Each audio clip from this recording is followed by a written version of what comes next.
नमस्कार, मैं सुहानी सिंह। स्वागत है आपका आगाज टाइम में। चलिए नजर डालते हैं खास खबर पे। खबर आगरा से है, जहां पे थाना ट्रांस यमुना में घटना सामने आई है। जी हां, जहां पे महिला ने थाने में घुसकर पुलिस कर्मियों से मारपीट की और अभद्रता की। पुलिस के अनुसार महिला ने सितंबर 2024 में चोरी का मुकदमा दर्ज कराया था, जिस पर जनवरी 2025 में अंतिम रिपोर्ट लग चुकी है। जी हां, महिला थाने में जाकर पहले थाना प्रभारी से अभद्रता करने लगी। इसके बाद महिला सब इंस्पेक्टर के साथ भी मारपीट की। आप तस्वीरों में साफ तौर पर देख सकते हैं किस तरह से वो सब इंस्पेक्टर के साथ नोकझोंक और मारपीट कर रही है। पुलिस ने बताया कि महिला ने सोशल मीडिया पर एक वीडियो वायरल कर आप दूसरी तरफ देख सकते हैं तस्वीरों में किस तरह से वो सोशल मीडिया पर एक वीडियो वायरल कर झूठे आरोप लगाए हैं, जिसमें उन्होंने पुलिस पर छेड़खानी और मारपीट का इल्जाम लगाया है, जिससे आगरा पुलिस की छवि को नुकसान पहुंचाने का भी प्रयास किया गया है। पुलिस इस मामले की गहनता से जांच कर रही है और आवश्यक कानूनी कार्रवाई भी इसमें की जाएगी। जी हां, आप तस्वीरों में देख सकते हैं दोनों तस्वीरों में किस तरह से एक तरफ वो महिला रो रही है और अपना वीडियो सोशल मीडिया के जरिए दूसरों को और जनता को बताने की कोशिश कर रही है, और दूसरी तरफ आप देख सकते हैं सब इंस्पेक्टर के साथ किस तरह से मारपीट कर रही है। जी हां, महिला थाने में जाकर आपको बता दें कि प्रभारी से अभद्रता की और फिर इसके बाद सब इंस्पेक्टर से मारपीट की। अब ये देखना होगा कि इस पर क्या कार्रवाई होती है। क्या महिला जो इल्जाम लगा रही है पुलिस पे, क्या वो सही साबित होते हुए दिखेगा? क्यों कहीं ना कहीं आगरा पुलिस की छवि का नुकसान पहुंचाने का प्रयास किया जा रहा है।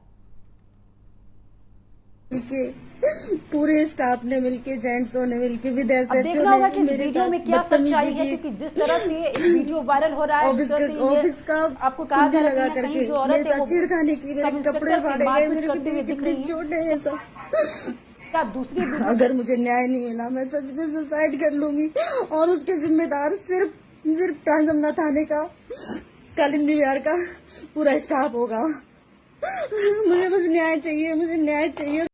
खबर आजमगढ़ से, जहां पे करबला से लौट रहे जायरीन का बस हादसा, 6 की मौत हो गई। आजमगढ़ का एक जायरा भी शामिल। इराक से एक दर्दनाक हादसे की खबर सामने आई है, जहां पे करबला से कुवैत लौट रहे जायरीन को लेकर जा रही बस आज सुबह भीषण हादसे का शिकार हो गई।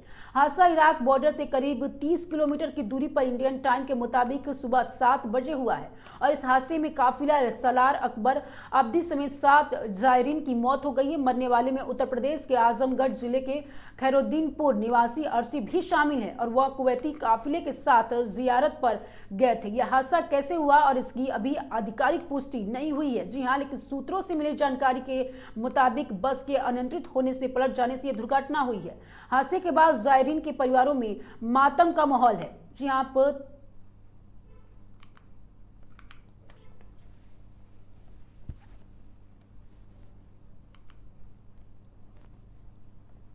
खबर दिल्ली से है। जी हां, आपको बता दें कि मुख्यमंत्री अरविंद केजरीवाल द्वारा दिया गया, उन्होंने आज विपक्षी दलों की ओर से उपराष्ट्रपति पद के उम्मीदवार जस्टिस रेड्डी से मुलाकात की और इस अहम चुनाव को लेकर चर्चा की। इस संदर्भ में नीचे आपके लिए संशोधित आपको बता दें कि जिस तरह से ये दिया गया है, उन्होंने जाकर ये भी कहा कि उपराष्ट्रपति पद के चुनाव को लेकर अब सियासी हलचल तेज हो गई है, और आज दिल्ली के उप मुख्यमंत्री अरविंद केजरीवाल ने विपक्ष की ओर से घोषित उम्मीदवार जस्टिस रेड्डी से मुलाकात की। इस मुलाकात में चुनावी रणनीति के साथ साथ देश के वर्तमान हालात पर भी विस्तृत चर्चा हुई। मुलाकात के बाद अरविंद केजरीवाल ने एक अहम बयान भी दिया है। उन्होंने कहा कि उपराष्ट्रपति का चुनाव गुप्त मतदान के जरिए होता है, जिससे व्हिप लागू नहीं होता है। मैं सभी दलों को, सांसदों से अपील करता हूं कि वो देश हित में वोट करें और जस्टिस रेड्डी को समर्थन दें, ताकि देश को एक निष्पक्ष उपराष्ट्रपति मिल सके। ये बयान ऐसे समय पे आया है जब सत्ता पक्ष और विपक्ष दोनों ही अपने अपने पाले मजबूत करने में जुटे हुए हैं। जस्टिस रेड्डी के नाम पर विपक्ष द्वारा सामान लाने और रणनीतिक कदम माना जा रहा है, क्योंकि वो न्यायपालिका की पृष्ठभूमि से आते हैं और उनकी छवि एक ईमानदार और निष्पक्ष न्यायवादी की रही है। अब सवाल ये उठता है कि क्या अरविंद केजरीवाल की यह अपील विपक्षी एकजुटता को और मजबूत दे? प्रस्ताव आते हैं, जो भी वोटिंग होती है उसमें व्हिप चलता है, इसमें व्हिप नहीं चलता है। तो मैं सभी पार्टियों से बोलूंगा कि जस्टिस रेड्डी का एक बहुत इम्प्रेसिव उनका करियर रहा है एज जज, जब उन्होंने देश के हक में, न्याय के हक में बहुत बड़े बड़े निडरता के साथ फैसले दिए हैं।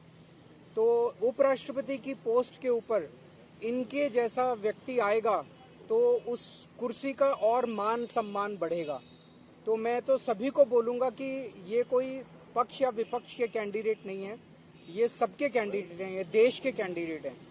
तो सभी पार्टियां, दूसरी पार्टियों के लोग भी देश हित में उनकी पार्टी हाईकमांड जो मर्जी बोले, अपनी पार्टी हाईकमांड की बात नहीं माननी।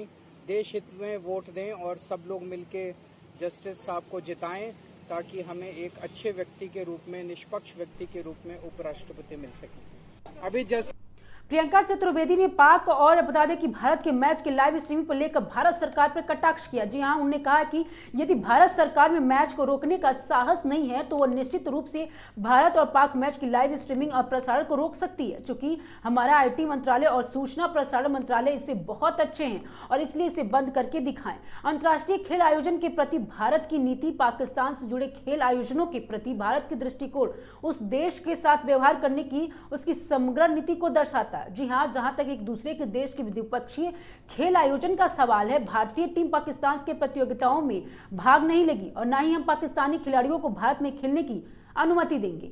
और आप देख सकते हैं उन्होंने अपने एक्स पर उन्होंने ट्वीट करके ये बयान दिया है। भारत के या विदेश के अंतर्राष्ट्रीय और बहुपक्षीय आयोजनों के संबंध में हम अंतर्राष्ट्रीय खेल निकायों की कार्यप्रणाली और अपने खिलाड़ियों के हितों से निर्देशित होंगे। अंतर्राष्ट्रीय खेल आयोजनों की मेजबानी के लिए एक विश्वसनीय स्थल के रूप में भारत के उभरने के लिए भी ध्यान में रखना चाहिए। जी हाँ, जैसे आपने बता दें कि भारतीय टीम और व्यक्तिगत खिलाड़ी उन अंतर्राष्ट्रीय प्रतियोगिताओं में भाग ले सकेगी जिनमें पाकिस्तान की टीमें खिलाड़ी भी शामिल होंगे। इस प्रकार पाकिस्तानी खिलाड़ी और टीम भारत द्वारा आयोजित होंगे द्विपक्षीय और बहुपक्षीय आयोजनों में भी भाग ले सकेंगे। आपको बता दें, जिस तरह से प्रियंका चतुर्वेदी ने अपने एक्स पर कहा है कि भारत और अंतर्राष्ट्रीय खेल आयोजनों की मेजबानी के लिए एक पसंदीदा गंतव्य रूप से स्थापित करने के लिए खिलाड़ी और टीम अधिकारियों की तकनीकी कर्मियों के अंतर्राष्ट्रीय खेल शासी निकायों को और पदाधिकारियों के लिए भी वीजा प्रक्रिया को सरल बनाया जाएगा।